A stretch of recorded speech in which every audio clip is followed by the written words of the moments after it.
So when I look at contracts that are going out to bid in all 50 states, okay, for to build security style, heavily fortified military style camps, I question that. The number one threat facing the United States of America right now is China. China is the number one threat, not just to our constitutional republic, but it is to the free Western world.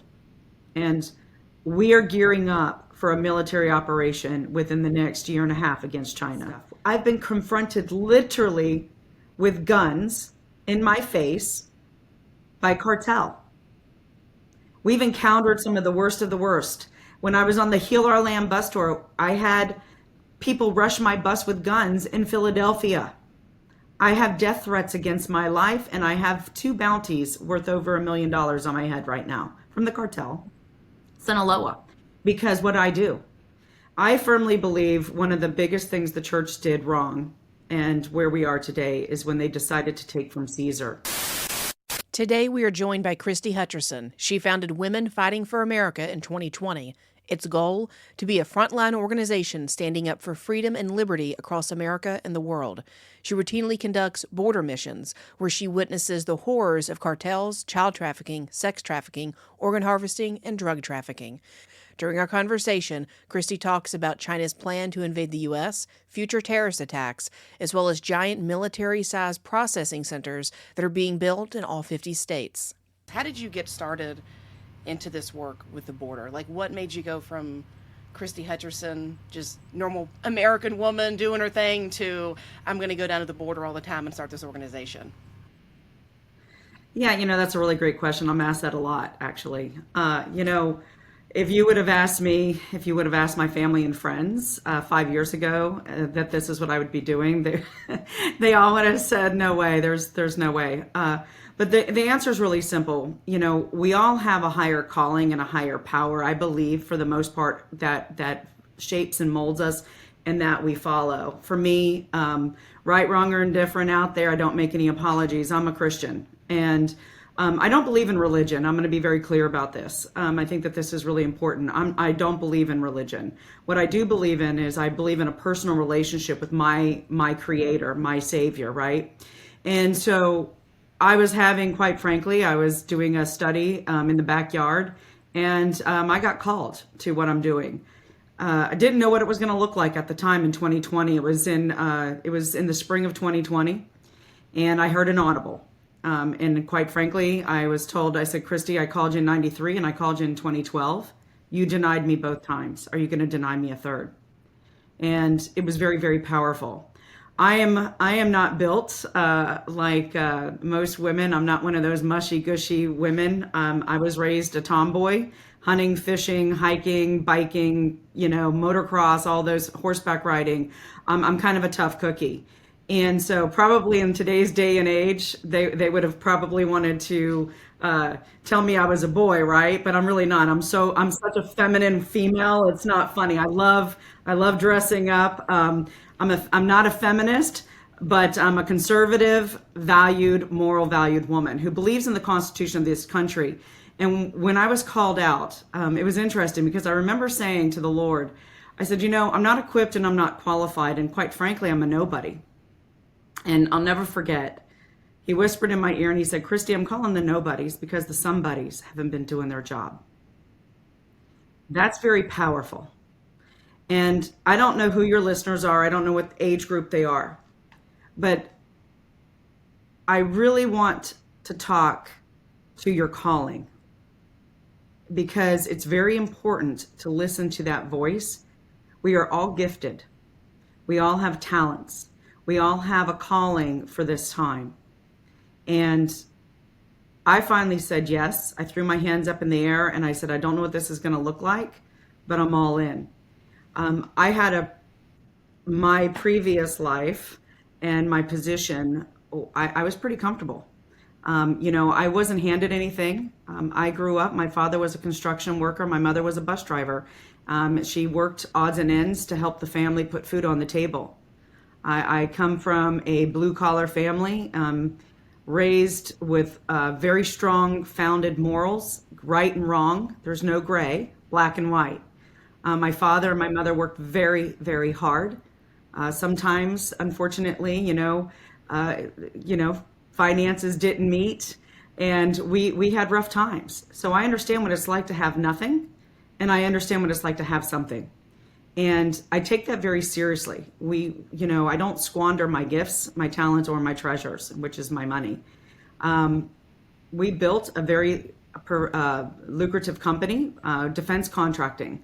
So I've been in the defense contracting realm for a very long time, worked in DC with contracts directly with the federal government, with the DLA, DOD, Homeland Security, helped with the troop drawdown in Iraq and Afghanistan under Obama and some other contracts that we were contracted with to help facilitate very serious stuff.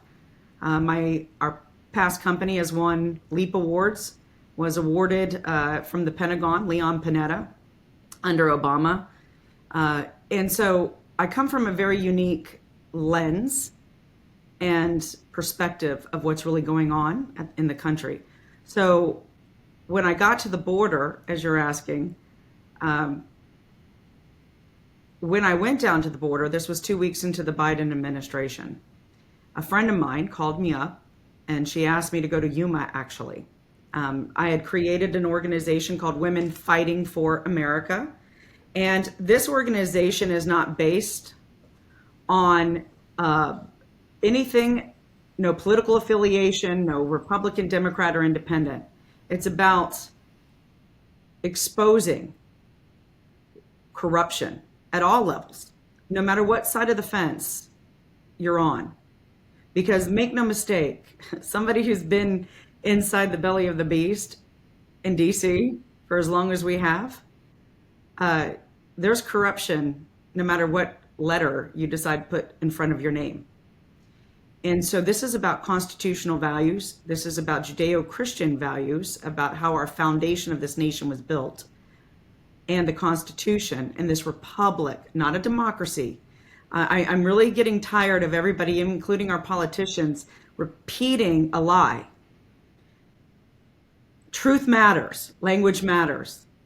We are not a democracy. We are a constitutional republic, and there is a huge difference. And so that's what this Women Fighting for America is about, is educating without bias. And the border is one of the areas that I have spent a huge amount of time, not just at the southern border.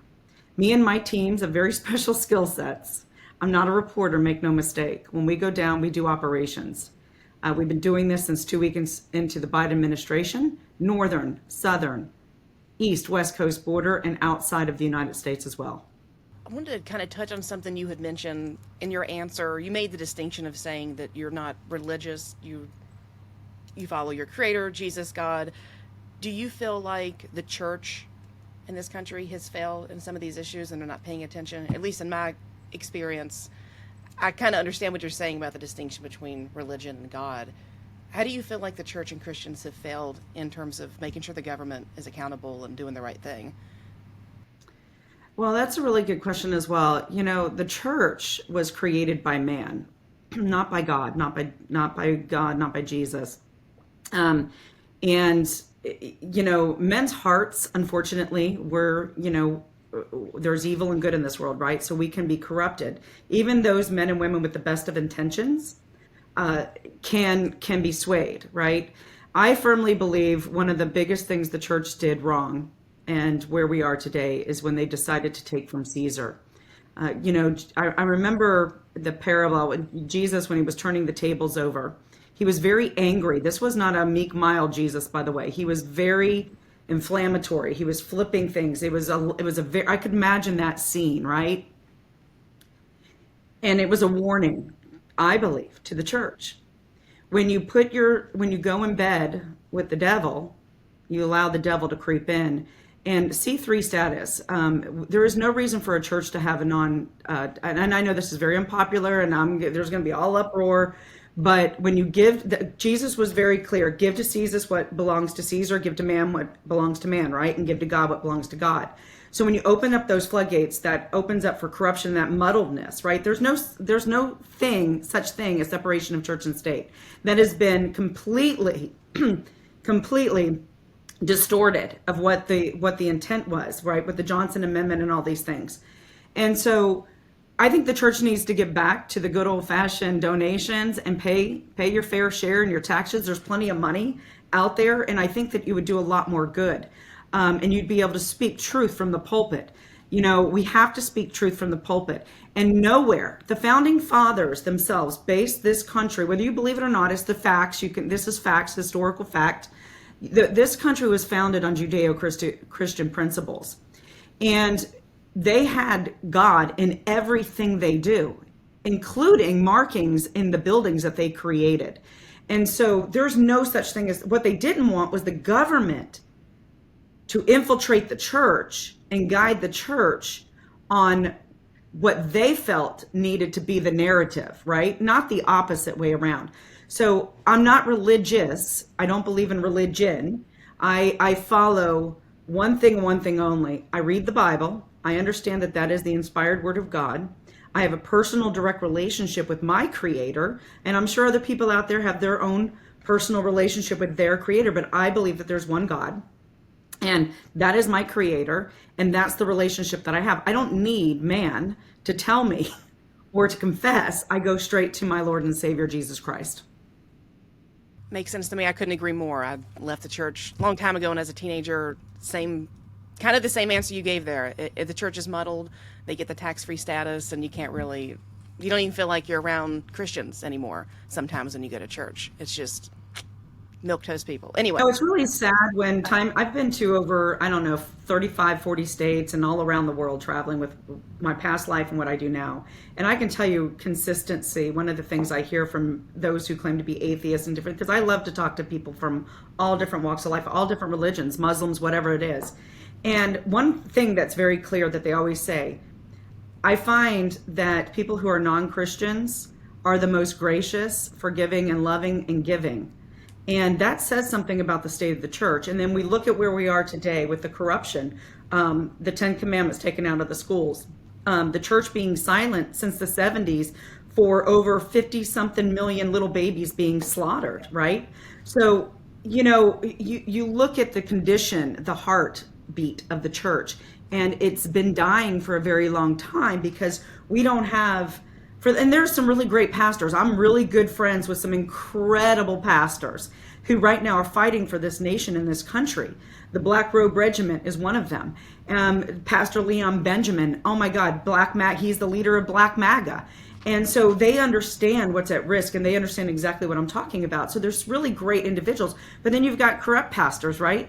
Who literally have an incredible platform.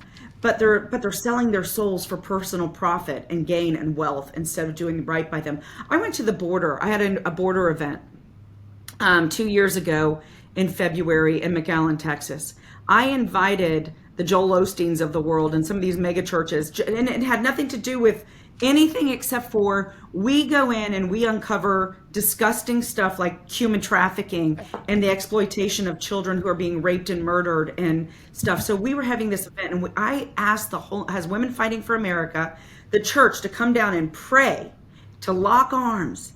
Do you know how many churches showed up? 0. One local pastor.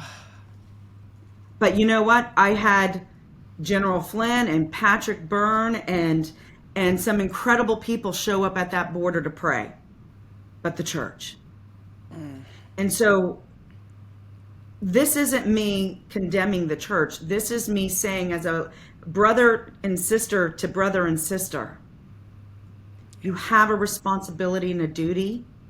And when you were born into the kingdom of God, you were born a warrior. Revelations 12 tells you and depicts the day that's going to happen. Michael the archangel comes down and fights Satan, the big dragon. We were born to be warriors. We have forgotten how to put on the full armor of God. On my website, Women Fighting for America, there's a resource tab, and it's called Battle Ready Plan. Battle ready. We have to be battle ready, and we have to understand what our role is. We are warriors, and you have to stop being fearful. Courtney, Me and my team, we've done some pretty incredible stuff, but very dangerous stuff. I've been confronted literally with guns in my face by cartel. Oh, wow. We've encountered some of the worst of the worst. When I was on the Heal Our Land bus tour, I had people rush my bus with guns in Philadelphia. I have death threats against my life, and I have two bounties worth over $1 million on my head right now from the cartel, Sinaloa, because what I do. And people ask me, Christy, aren't you afraid? No, I'm not, because I know my authority. I know my authority in God. I know my authority in Jesus Christ. And so they're afraid of me. When my feet hit the ground and I walk, there is an electrical charge that puts all of the demons on notice, saying, you can't touch her. You better run and you better hide because she's coming through the door. And so that's the kind of authority that I command. And so that's powerful. Yeah. And everybody out there hearing this message has that same authority. It's just up to you whether or not you want to channel it and take it. Sounds like it'd be pretty scary to me. maybe it'd be different if God gave me the mission. But I think if the cartel was after me, I'd lose some sleep over that.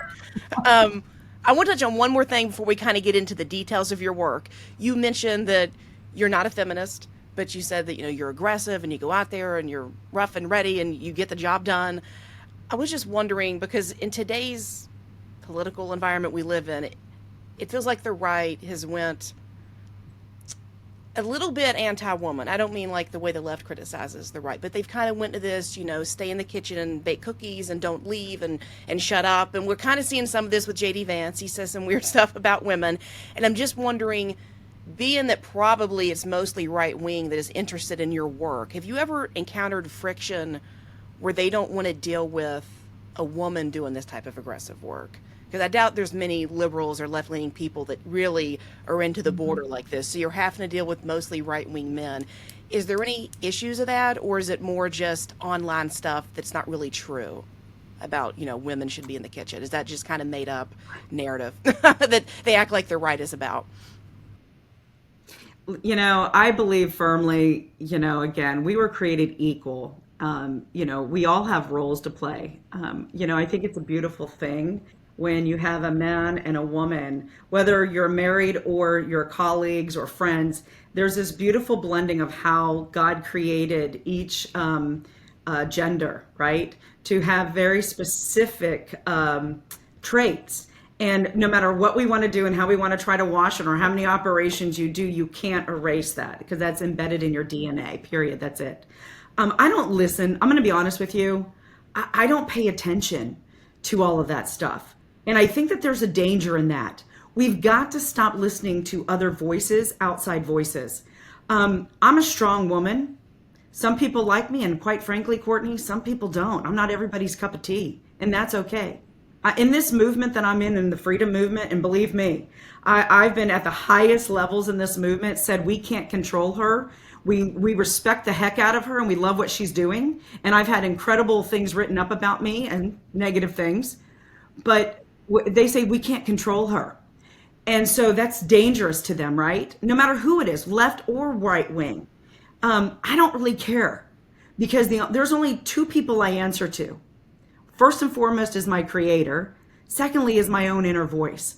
I know what I was created for. And because I know my identity, and see, we're going to talk about that. I know my identity. And because I know my identity, I can't be swayed. I am in a thick foundation, right? And so I am a very strong woman. I am a force to be reckoned with. I will be honest. I am. And, some people don't know what to do with that, but that's okay because I was created to do the work that I'm doing. And if I wasn't this way, I couldn't be a badass on the border. I couldn't be a badass with a gun in my hand going after to rescue children from the pits of hell, right? I couldn't be out in Central and South America uncovering, training camps and terrorist cells, right? I couldn't do the things, I couldn't work in a man's world in the defense space. So we have to stop listening to what other people say or think that we should or should not be. Okay. And so I think that there's such a freedom in that when you just don't give a doggone, right? So the next generation, if I could tell anybody on TikTok, because TikTok, I understand you're on a TikTok platform, the next generation, the reason why the left, and I don't even care about the left. It's really the socialist Marxist movement. That's who these people are. They want to confuse you, your gender, your division of races, and all of this stuff because they want to confuse your identity. Because when you don't have an identity, you can't talk the way I talk because you don't know who the heck you are. That's the reason why the enemy wants to confuse you and to create all of this chaos and internal division so you don't know who you are and therefore you cannot execute on what your mission in this life is. Makes sense. Keep us confused. It makes us weak. Yeah, that's a good point. Okay, I want to kind of get into some of the meat of what you do with these border missions and the things you've seen. When I first heard of you, you were on InfoWars over the summer. It's probably been about 3 months ago, and you were talking about these like internment camps that the government's building, but it's under housekeeping contracts. I know it's been some time since you first revealed that. I didn't know if there was any updates to it, if there's new information, the progress of it. So if you kind of want to recap what it is for the listeners and then give us any updates on it, because that was like really blew my mind. It was something out of an Alex Jones documentary coming to life. You know what I mean? Well, Alex and I had some a disagreement with him on something, and the internment camps is not the word that I would use right now. So what we do in the intelligence world, we look at information, right? We look at what's at hand. We don't.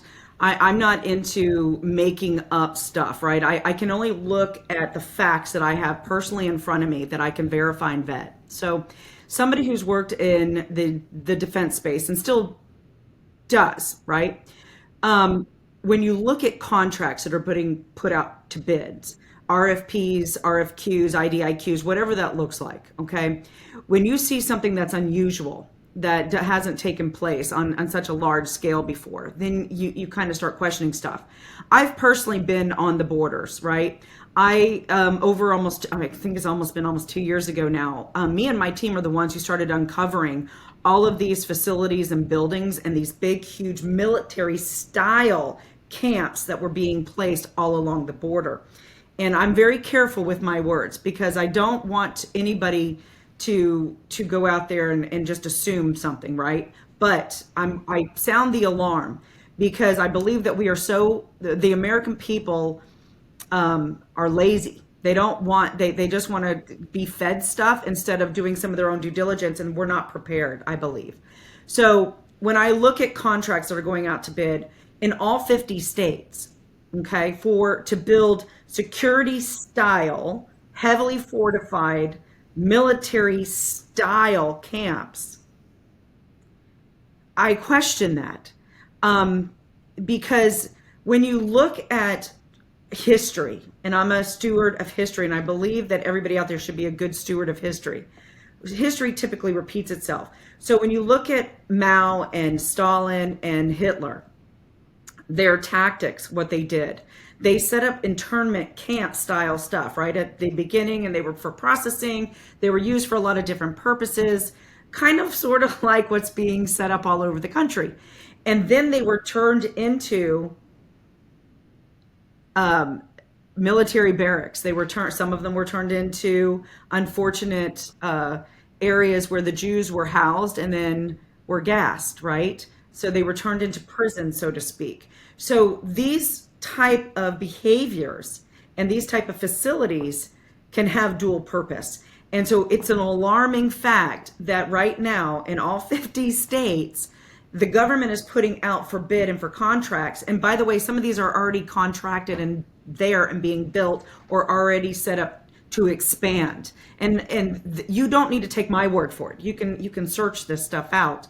You can't get into where the contracts are because you have to have certain criteria to do that, like we do. But this is a problem, and it should sound the alarm all across every American's heart. And you're already starting to see this. So I've been doing this for a long time, since 2020.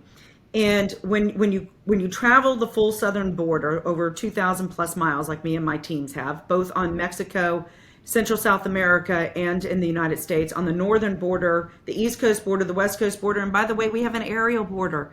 Um, you know, it's an alarming to see how many individuals have been allowed to come into this country unvetted purposefully. This is by design.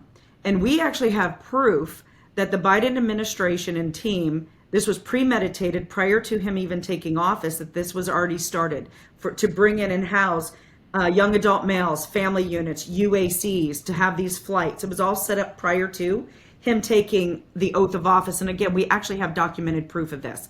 And so you ask yourself, why would this unprecedented amount of invasion, because that's exactly what this is. This is an invasion. You've got military men, you've got militias from different countries coming in and flooding the border.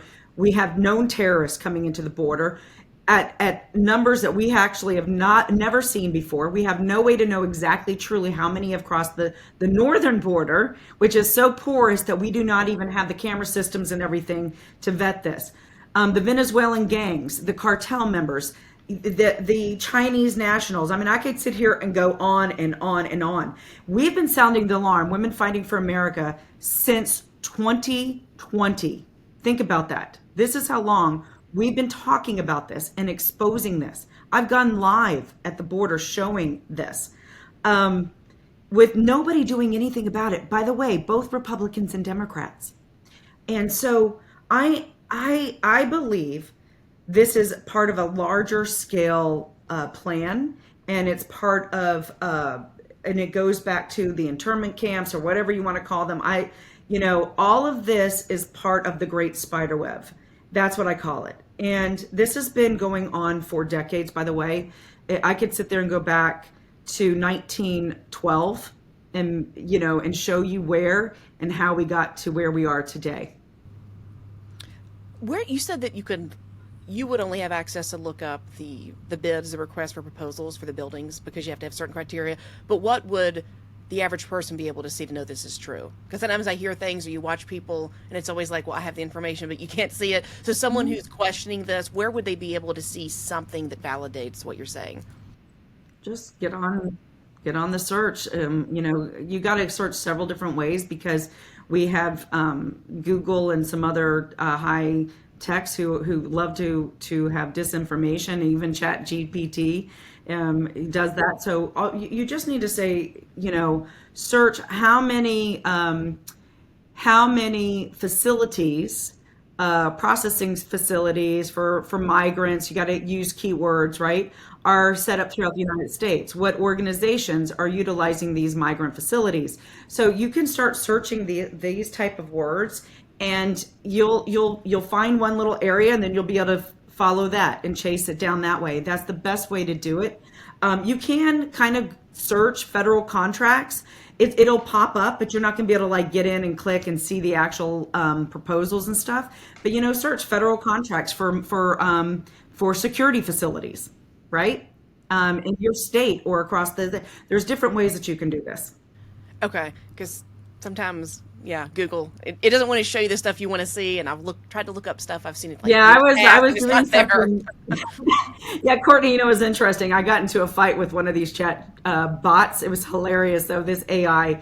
So I said, how many assassination attempts did President Donald J. Trump have since 2020? Which, by the way, there's been 5. Most people don't know that. And so it said there's none, right? None recently. None. Sure. I said, well, what about in July and August? And it was like there was. And I said, well, Christopher Wray, the FBI, and I'm sitting there having this debate, and finally, Chat GPT had to say, oh, well, I'm sorry, I didn't understand the question, and blah blah blah. And I'm like, no, you're purposefully deceiving. Sure, you're programmed to deceive, right? You're programmed to deceive. And so we have to understand that, again, this goes back to us being lazy, right? We have to do our own due diligence. MSNBC, CNN, ABC, NBC, even Fox News, all of these agencies, they are designed to regurgitate what they want you to hear. Mm-hmm. And I get my news outside of the United States, by the way. And I really would ask your listeners, it's very important to go to news organizations outside the United States, because they actually cover the globe. Imagine that, what our news agencies used to do 30 years ago. they actually tell you what's really going on around the world. We are in serious danger. The United States of America is in serious danger. Find out what danger that is in part 2, Is China Invading the U.S.? Check it out next Monday night.